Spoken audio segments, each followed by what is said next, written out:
Very good afternoon. Welcome to the second lecture of dynamic logic circuit design using CMOS. Now, in the previous lecture, we have already discussed the basics of your dynamic logic circuit design, which incorporated the pre-charge and evaluation logic, the significance of the dynamic logic, and the various advantages of the dynamic logic circuit, right? Okay, so in this section, in this video, we will discuss that how the dynamic logic circuits can be cascaded, and if it is smoothly cascaded, then okay. But if we face any problem, then what is the cascading problem, what are the drawback, and how we can get rid of this drawback or overcome this drawback, right?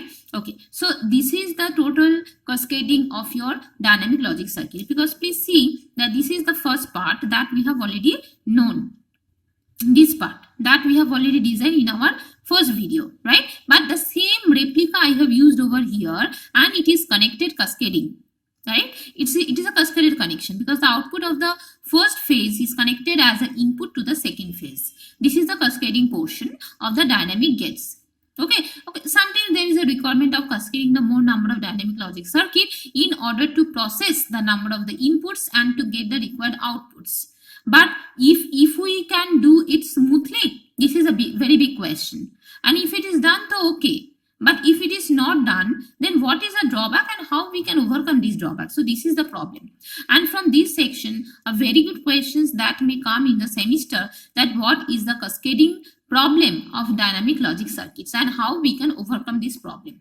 So all the key points that I mentioned at the beginning of the lecture, that all are interrelated, right? Okay, so let's focus on the cascading logic circuit design. Now here we have considered what? This is nothing but the dynamic inverter circuit, right? We have considered the dynamic inverter circuit for cascading purposes, right? As a dynamic logic circuit. So now during pre-charge phase means clock equal to 0. Okay, so just a minute, I am just the nomenclature like this P1, this N1, because it will be very easier to discuss by this node name. Okay, so this is N1, this is N2, and this is your this is N1, N2, so this is your N3, this is your N4, and this is your P2. It will be very much easier to discuss. Okay, so when it is pre-charge phase, please listen carefully. During pre-charge phase means clock equal to 0. So whenever the clock equal to 0, this P1 and P2, right, both are on.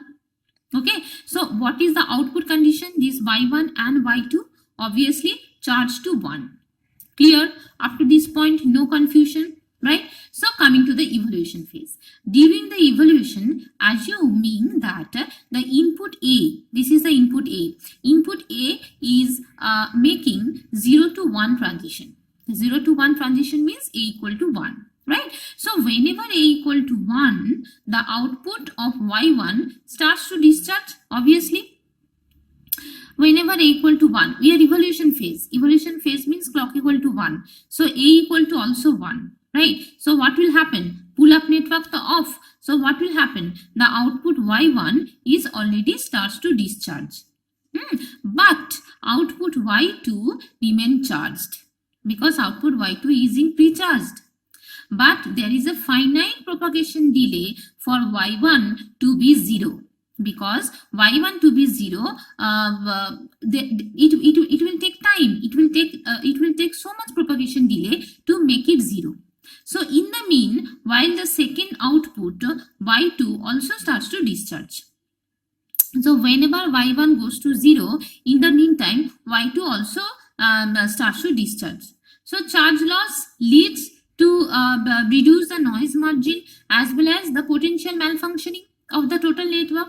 So cascading problem arises because the output of the each gate, that means the output to the next gate, are pre-charged to 1. Okay, so this problem can be solved by setting all the inputs to 0 during pre-charging phase. Okay, so the correct operation is guaranteed as long as the inputs can only make a single transition of 0 to 1 transition during the evaluation period. Got my point? So this is the cascading problem of the dynamic logic circuit, and these can be overcome by using the domino logic circuit. Okay, so again just discussing, highlighting the points. In the pre-charge phase, these P1 and P2 are on. So Y1 equal to 1, Y2 equal to 1. Good. So during evaluation phase, this clock equal to 1. That means these two are off. Y2 equal to 1. So if A equal to 1, this N1 and N2 are on. So Y1 starts to discharge. Then Y2 should remain charged. Right, but there is a finite propagation delay for Y1 to become 0. In the mean, while the second output Y2 also starts to discharge. So this charge loss, there is a charge loss, and that will become reduce the noise margin, and the overall circuit will start malfunctioning. So much constructions, so much constraints will come to the focus because of this cascading the dynamic logic circuits, right? So how can we get overcome of that? The correct this problem can be solved by setting all the inputs to 0 during pre-charging phase. Okay, so this can be done by using your domino logic circuit. So what will be your domino logic circuit? Just nothing but just connect the inverter to this. Just it's a replica of that. I am again drawing over here.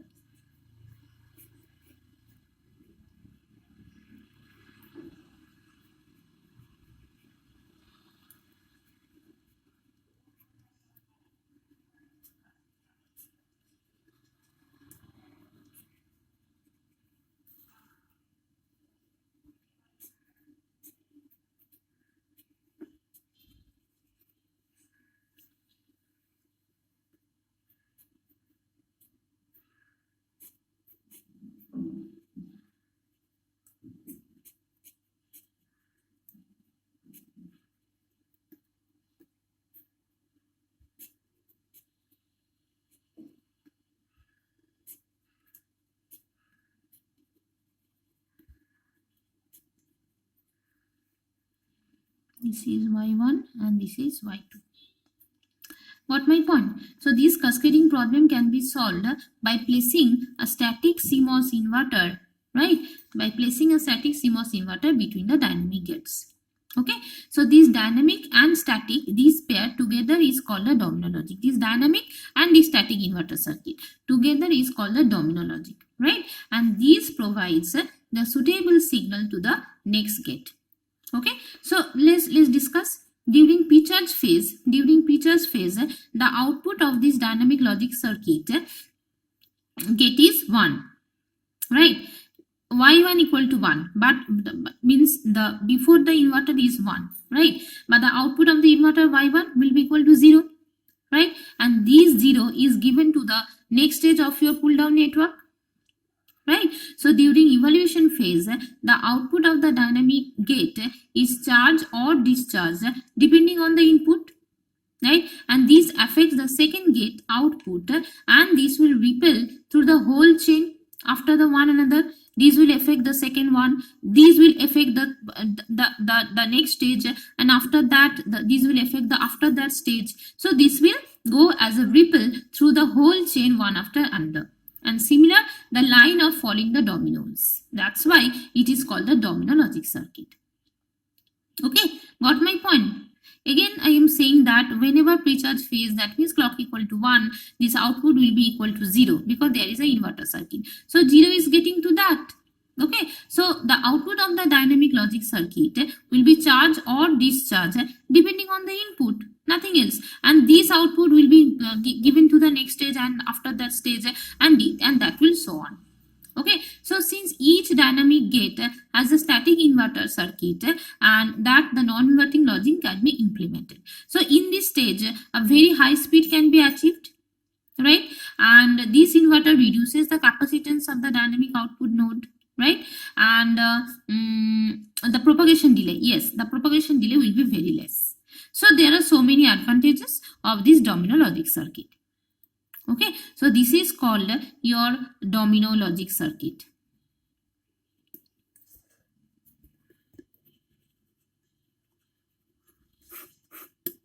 Very, very important, right? Now come to the second point, that is your, and the last point, that is your NORA logic. I think it's visible.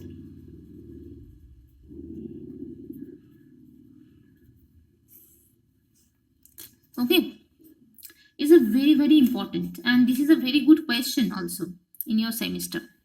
What is your NORA logic? NORA logic means no race. Okay, what do you mean by no race? In the static CMOS, it has the pull-up network and pull-down network. In the static CMOS, we have already designed. Static CMOS, we have already seen that there is pull-up network and pull-down network.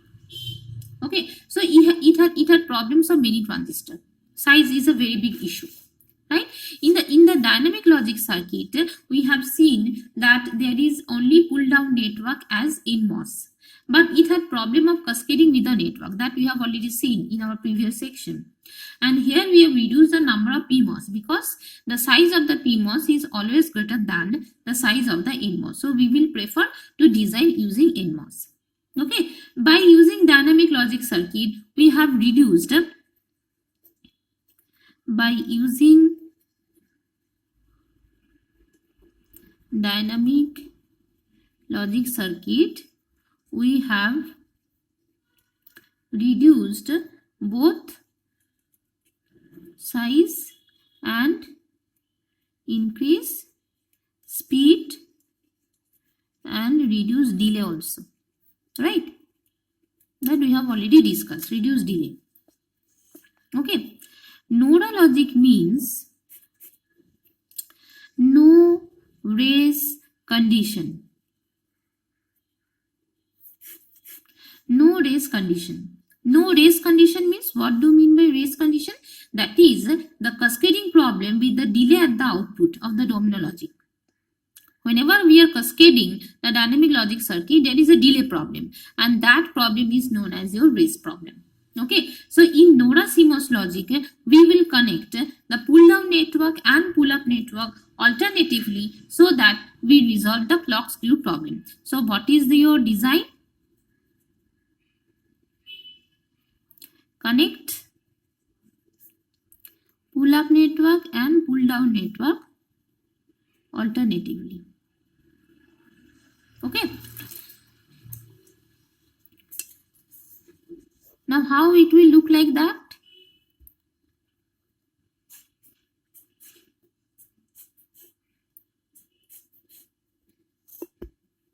This is your pull-down network.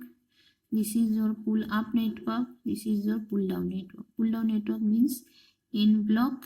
This is your P block. P block means PMOS, and this is also your N block. Here it is PMOS. Here it is foot transistor.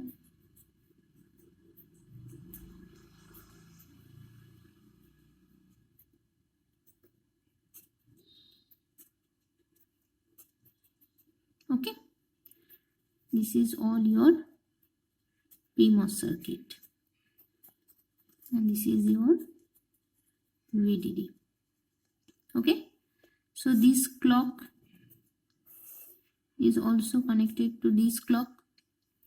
This is your input, right? This is also your input, but this output will be connected to this, and this is your clock bar. This is also your clock bar.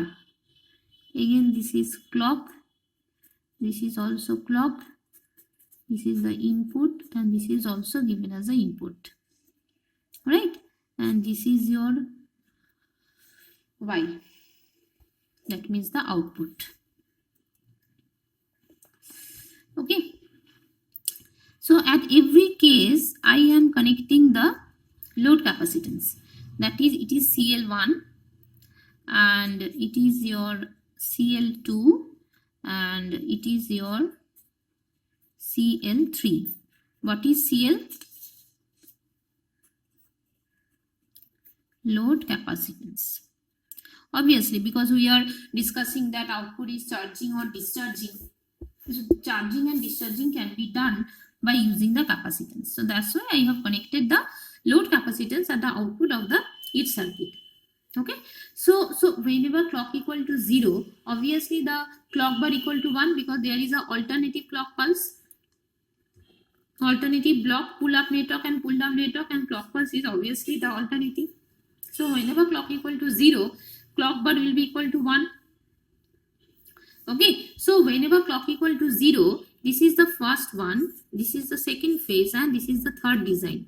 Okay, so whenever clock equal to 0, these 1 and 3 stage, or this PMOS 1 and this PMOS 3 will be on, and here the NMOS 2 will be on. The second stage, the NMOS 2 will be on. So this is on and this is on. So what is the condition of CL1 and CL3? This CL1 and CL3 will be charged to what? VDD. And CL2 will be discharged to ground. This is what? This is pre-charging mode, right? But in the evolution mode means clock equal to 1, so clock bar equal to 0. So just opposite phase, this one and this one are the off, but this is on. Okay, so all blocks will function with no delay, and output will be charged or discharged depending on the Boolean function. What is the Boolean function? This depending on the input. This one, and this one. Okay, so why we are using this NORA logic? So that each and every block can be synchronized, right? Driven by the alternative clock pulse. There is no delay, and all the outputs are synchronized. There is no delay, and the outputs will be charging or discharging depending on the input, right? So this is the beauty of your NORA logic. Okay, so please go through the second video lecture, and please kindly try to understand that what is domino logic, what is NORA logic, how they are interrelated, and what are the advantages of that, because these all are the question set from the last module of digital VLSI circuit, right? Okay, so please carry on. Please try to get understand that what is happening inside the dynamic logic circuit and everything. And these all the suggestions that I have given at the beginning of the video lecture of the dynamic logic circuit. Please try to prepare all the questions accordingly. Okay, so enjoy your video lectures, and according to that, please get preparation. Thank you so much.